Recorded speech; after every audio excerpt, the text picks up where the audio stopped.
Palmeiras, Flamengo e Cruzeiro. Você, de alguma forma, viveu um dilema com relação à escalação, de, às vezes, ter que priorizar ou não priorizar, e muitas vezes isso pode pesar na questão física do seu time? Boa noite, boa pergunta. Eu vivo em dilema desde que cheguei ao Brasil. Ainda agora estava a ouvir o meu conterrâneo, de quem eu admiro, quem eu já trabalhei. Cheguei a ser a part-time adjunto dele, que eu era treinador da equipa B do Sporting, e ele era o treinador principal. Ele disse muito bem que veio para usufruir do futebol brasileiro. Falou de forma dura sobre a arbitragem, sobre o sindicato de jogadores, sobre os gramados, sobre o calendário. Eu quero lhe dizer a ele, ao meu amigo Leonardo Jardim, que isto é algo que eu faço desde o primeiro dia que eu cheguei. Portanto, eu quando cheguei aqui disse mais que uma vez que estava aqui para valorizar o Palmeiras e valorizar também o futebol brasileiro. Está no livro. Tenho um anexo à parte sobre isto. Portanto, quero lhe dizer a ele que, porque acho que ele realmente falou correto, mas não depende de nós, treinadores. Depende de quem decide tomar decisões difíceis que tornem o futebol brasileiro mais fácil no futuro. E como ele disse muito bem, não é possível um conjunto de amadores, não é por responsabilidade deles, não sei se é só isso, de torná-los profissional ou não, mas é algo que é muito profundo, não é? Quando nós vemos mesmo a própria CBF a ter critérios diferentes para o Ramon Abel e para o Wilton, Sr. Wilton, critérios diferentes, um vai para a jarra, vou congelá-lo e o outro continua a apitar. Portanto, como eu disse, desde que eu cheguei aqui, parece que durante estes 4 ou 5 anos eu andava uma luta sozinho, onde me chamavam sempre chato, reclama de tudo.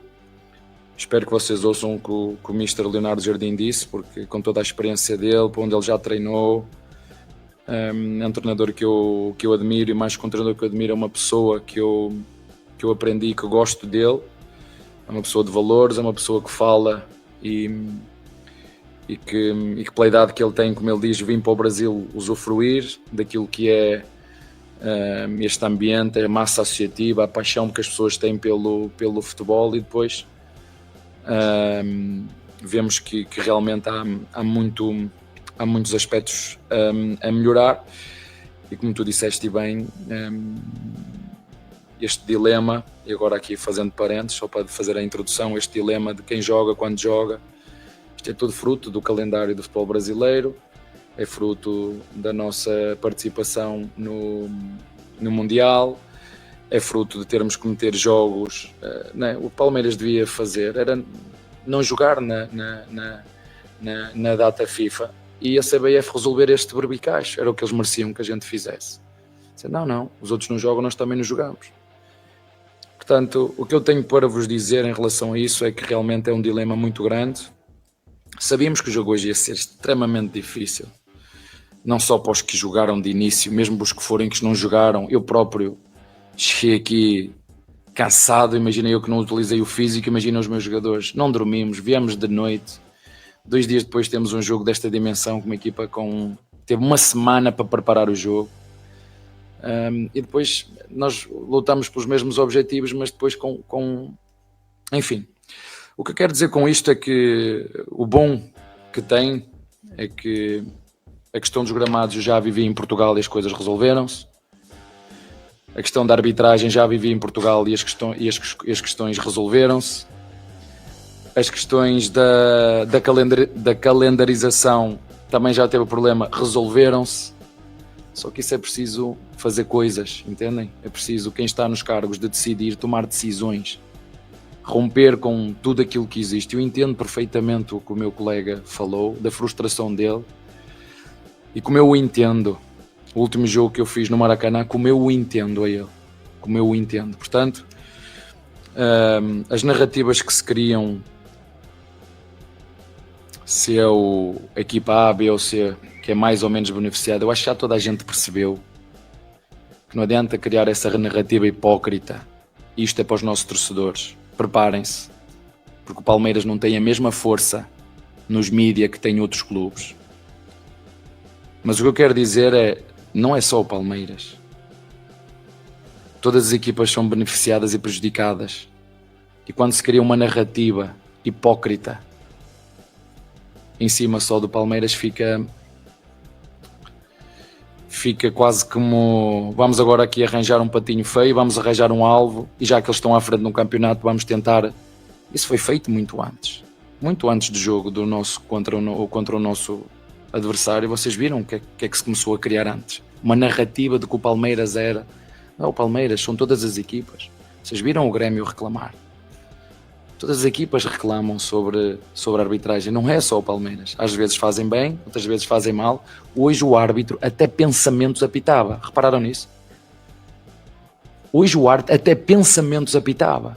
Não houve 45 minutos de tempo útil. Vocês acreditam nisto? Eu, se fosse torcedor, ficava triste de ter que pagar o meu bilhete para chegar aqui e ver um árbitro até pensamentos apitar.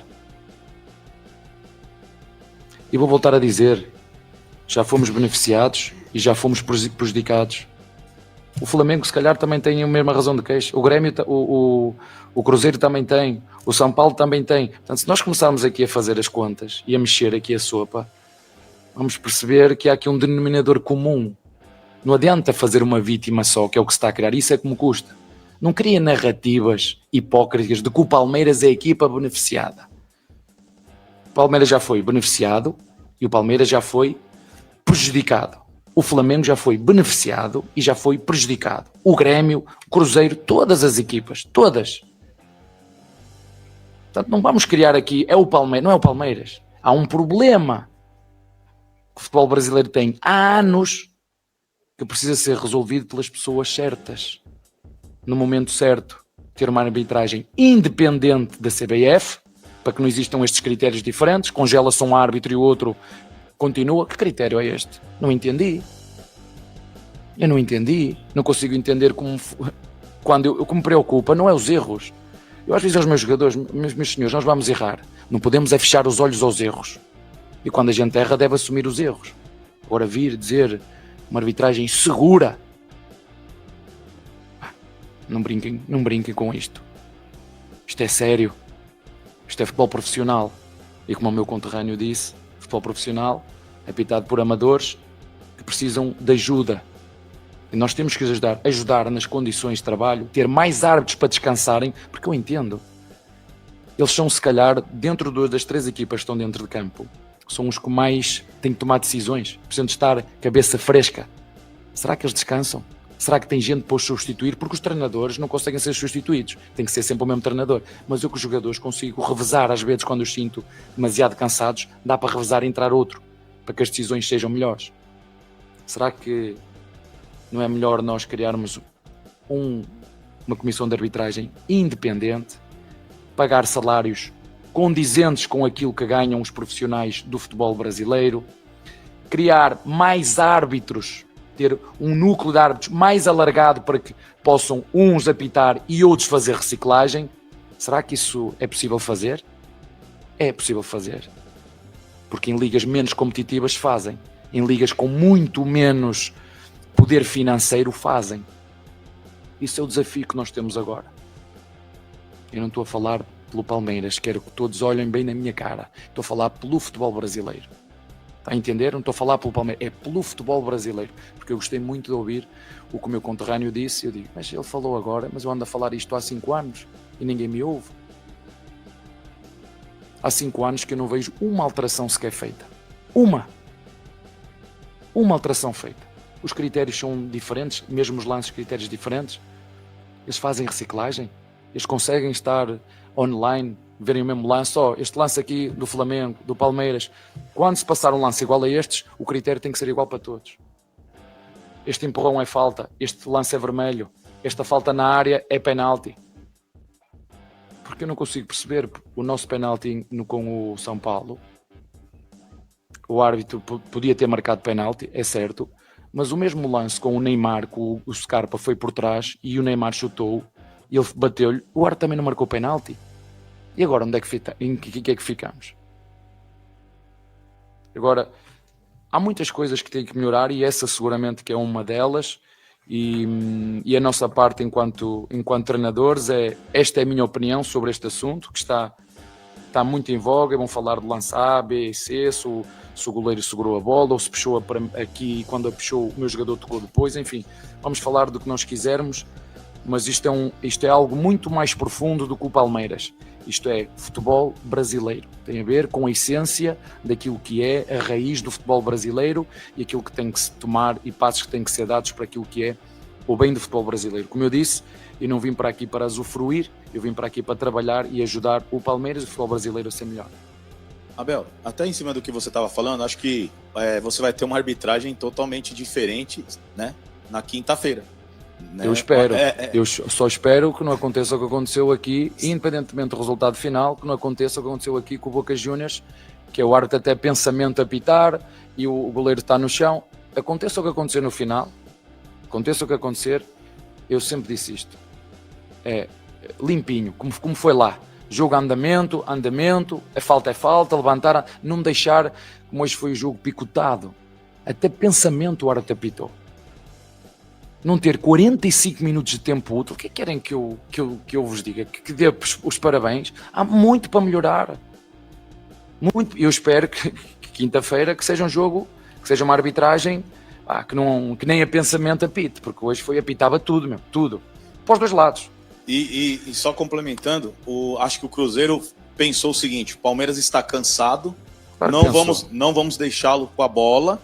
Vamos dar o contra-ataque e tal, porque provavelmente não vão ter força para chegar e vamos atacar. Hoje o Palmeiras jogou mais no contra-ataque do que com a própria posse de bola, por causa do cansaço também. E aí, falando sobre isso, a sua mudança no segundo tempo, né, entrada do Sousa, a saída do Felipe Anderson, foi para alargar mais o campo, tentar ir pelos lados, porque realmente pelo meio estava mais complicado? Olha, primeiro, quero que vocês entendam que o Cruzeiro é uma equipa recheada de grandes jogadores e de um grande treinador também. Ponto número 1. Ponto número 2, esta é uma equipa que pressiona muito bem a primeira fase de construção do adversário.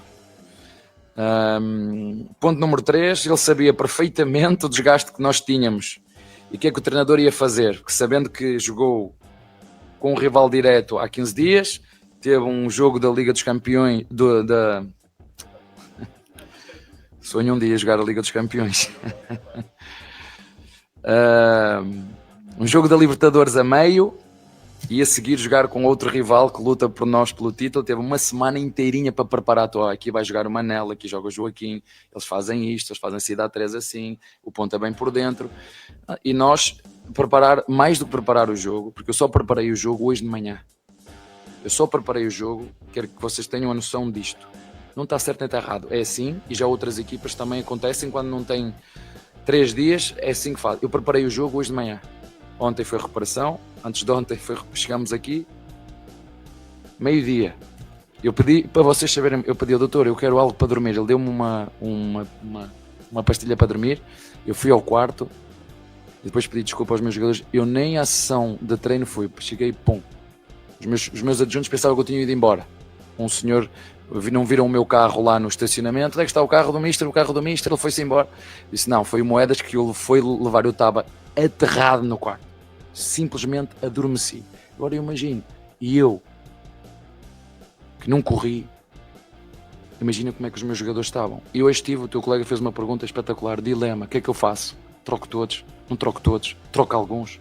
Preciso dos líderes lá dentro? É um dilema. E eu, sabem, é que vocês todos têm a solução mágica. Se o treinador fizer isto, ele vai ganhar. E eu, que sou treinador, eu nunca sei o que é que vai acontecer. Eu nunca tenho a solução mágica. Eu faço tudo no sentido de, eu acho que isto vai ser o melhor. Mas depois das coisas acontecerem, eu acho piada, porque alguns de vocês são espertos, inteligentes e sabem, e são bons naquilo que fazem. Pois, mas se eu metesse este, vocês têm a certeza absoluta, se metesse este, que íamos ganhar? Vocês não têm. O futebol é mais que por isto, porque se o futebol houvesse a certeza, ele perdia a piada. Se o futebol tivesse certeza, as isto perdia a piada toda. Portanto, o que é que eu tenho que te dizer? Sabia perfeitamente que ia ser um jogo muito duro. Tentei enganar os jogadores. Eles iam pensar, não, isto é tudo mental, mas claro que não é. Mas agora vamos ter 3 dias e como eu vos disse, 90 minutos é muito tempo, quinta-feira. Preparem-se para uma noite mágica e convoco os nossos torcedores para, do primeiro ao último segundo, já há muito tempo que eu não vos peço nada, mas que não parem de cantar e que não parem de puxar pela nossa equipa. Nós somos a equipa da virada, nós somos a equipa do amor e mais do que nunca precisamos da vossa ajuda, porque eu acredito e tenho fé que algo mágico vai acontecer quinta-feira. Não me perguntem como nem quando, mas é isso que eu acredito.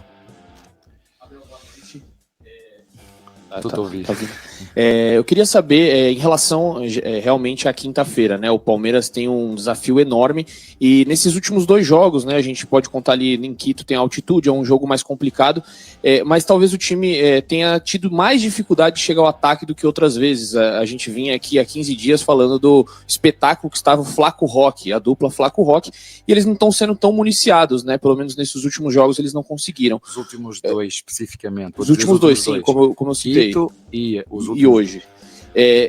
Há tempo para uma recuperação desse meio de campo para municiá-los e o que fazer para acabar com essa sina que o Palmeiras tem de não ter conseguido virar um jogo de mata-mata, a não ser o Paulistão. O torcedor talvez tenha a vontade de ver uma competição o Palmeiras virar aqui dentro do Allianz. Para tudo há uma primeira vez, né? Para tudo há uma primeira vez. É preciso, se vocês me perguntarem quando era pequeno, eu disse, não, eu nunca vou conseguir casar. Mas não, casar, não pode ser. Como é que eu vou pedir o pai da minha namorada em casamento? Não, é impossível, não vou conseguir. Consegui. Eu pensava, será que vai ser possível ter filhos, né? Assim, quando era pequeno, né? E consegui. Será que algum dia vou ser jogador de futebol? Eu vi, eu ia para o Penafiel, segunda liga. Será que eu gostava tanto, mas será que eu vou conseguir? Mas eu sei, se os outros conseguiram, porque é que eu não posso conseguir? Não é a primeira vez que acontece no futebol. Então, o que eu vos posso dizer, eu disse isso ao teu colega antes, o que me define e o que nos define não são os resultados. É a forma como é que nós encaramos os resultados que nós temos e o que vamos fazer a seguir. Seja derrota ou vitória. Nós podemos fazer grandes vitórias e o que é que eu vou fazer a seguir? Vou-me sentar em cima da vitória? Podemos ter grandes derrotas, como foi 3-0, depois de uma Libertadores imaculada, nenhuma derrota durante o tempo todo e agora fomos perder 3-0. O que nos define não vai ser a derrota, o que nos define é o que vamos fazer agora, quinta-feira. Isso é que nos define. Portanto, eu como acredito, que tenho fé, e as pessoas muitas vezes falam comigo, porque eu acredito muito. Tu podes escolher os 2 lados, não é? Tu conheces pessoas que, vocês aqui utilizam uma expressão muito gira. Os nuvens negras, sabem que as nuvens negras está sempre tudo mal, vocês conhecem, aquelas pessoas está sempre tudo mal, porque está chuva, porque está sol, as nuvens negras, eu afasto-me dessas pessoas, porque não me ajuda absolutamente nada. E como eu vim de baixo, bem de baixo, e consegui tudo à custa do acreditar e do trabalho, é que eu consegui chegar aqui ao Palmeiras e todos juntos fazer coisas que às vezes era impensável. Portanto, eu acredito e tenho fé que quinta-feira será uma noite mágica. E para isso nós precisamos da ajuda da alma da nossa equipa, que são os nossos torcedores. E o que eu vos peço é, do primeiro até o último segundo, estejam connosco, porque podem ter a certeza que vamos fazer tudo o que conseguirmos para que essa virada seja possível e que a gente consiga fazer aquilo que poucos acreditam. Mas eu acredito que é possível, é só isso que eu tenho que te dizer. Obrigado, Abel. Obrigado a todos. Boa noite. Pois é, né, senhores? Mas essa coletiva, no meu ponto de ver, bem do nosso grandíssimo Abel, né? Eu acho que sim, o melhor ponto da coletiva foi quando ele cutucou a CBF com o tratamento que a CBF deu pro terraplanista Wilton Pereira Sampaio em relação ao Abel Abate, né? Que realmente o Abel Abate foi para a geladeira e tá tomando um gancho, não podendo apitar, e o Wilton tá lá, ativa, né? CBF. É verde, não é? Pô. Senhores, comentários sobre essa coletiva do Abel. Quando vai ser a coletiva que ele vai falar do futebol de hoje? Que, cara, futebol do Palmeiras que é bom, Ele só ensabou e tirou o foco do péssimo jogo apresentado Mas pela hoje, equipe do Sr. Abel. hoje não teve futebol. Querendo ou não, ele não tá errado, não falou sobre nada. 10 minutos sobre Léo Jardim, né? Temos aí a biografia do técnico do Cruzeiro aí explanada. Uma babação de ovo, essa que é a verdade. Né? Acho que ele só vai ficar triste porque eu acho que ele é o único técnico que não ganhou o vinho, né? Dos amigos do Abel. E eu não sei se eu fico preocupado ou tranquilo esse otimismo, esse monte de sorrisinho dele, né? Parece que tá leve, cara. Parece que realmente aquilo que eu falei dele tá pensando no jogo de quinta, que o empate tava bom, eu acho que foi isso, porque o final da coletiva aí, você vê que perguntavam do jogo de hoje, primeiro ele falou do técnico lá do Cruzeiro, depois falou da arbitragem e depois do jogo de quinta, né? Então eu acredito que realmente, cara, a cabeça deles estão lá quinta-feira, entraram para não perder hoje. Não, empatando a gente segue líder e pronto. E foi isso, cara, porque não tem outra explicação das alterações, do jeito que o time jogou. Tudo bem, tava enfrentando o Cruzeiro, não era qualquer equipe, né? Não é um time ruim o Cruzeiro. Mas jogando em casa e, de novo, né, com essa oportunidade, faltou ali. A gente jogou 30 minutos com um a mais sem a nossa dupla de ataque, né, cara? É totalmente. Não tem noção nenhuma isso, não tem explicação. Usando o Maurício como. Quinta-feira. Usando o Maurício como um centroavante. Eu nem sei que posição que o Maurício tava ali. O Maurício não pegou na bola no jogo inteiro, cara, e não saiu. Tipo assim, não deu para entender. Tirou o Vitor Roque e o Flaco. Tudo bem, o Flaco não tava numa noite boa, tava ruim também. Tava errando tudo. Poderia até tirar o Flaco, mas você tira a dupla de ataque. Cara, a gente não conseguiu criar nada. O resultado foi isso. Segundo tempo, um a mais, meia hora e nada. Eu, Dadão, mas acho que a sua indignação aí de não ter tirado o Maurício foi pelo que a gente viu a hora que o Veiga entrou, né, cara? Entrou também. Cara, sou fã do Veiga, gosto muito do futebol, legal que ele já fez pela gente, mas, cara, não tem condições nos últimos jogos, cara, infelizmente. Não dá. Tá triste. Realmente, sem dúvidas, né? A coletiva. As perguntas também, vamos combinar, né? O que eu bato na tecla. Não existe repórter bom também no Brasil para fazer perguntas, e as perguntas sempre vai ser para tentar criar polêmica, ao invés de ser Parece até combinado. do jogo. Pois é. Mas o Abel é bom nisso aí, né, Só cara? repórter Na que não primeira foi bom. resposta que ele deu lá de 10 minutos falando do técnico do Cruzeiro ali, ele já meio que induz os caras a perguntar o que ele quer, sabe? Ele comanda a coletiva, cara. Ele é muito bom de oratória. O Abel pega esses repórter limitado aí e conduz do jeito que ele quer, né? Coloca tudo no bolso. É o nosso coach, né? É o nosso coach. Ele é bom. Isso mesmo. Mungão, eu quero escutar de você pra gente poder seguir com o resumo da partida no segundo tempo. O que você achou dessa coletiva aí? Ele jogou pra torcida, né? Ele deu aquela ensaboada básica dele, como ele sempre dá. Jogou pra torcida, disse que quinta-feira vai ser 1000 maravilhas. Vamos ver, tomara que ele esteja certo.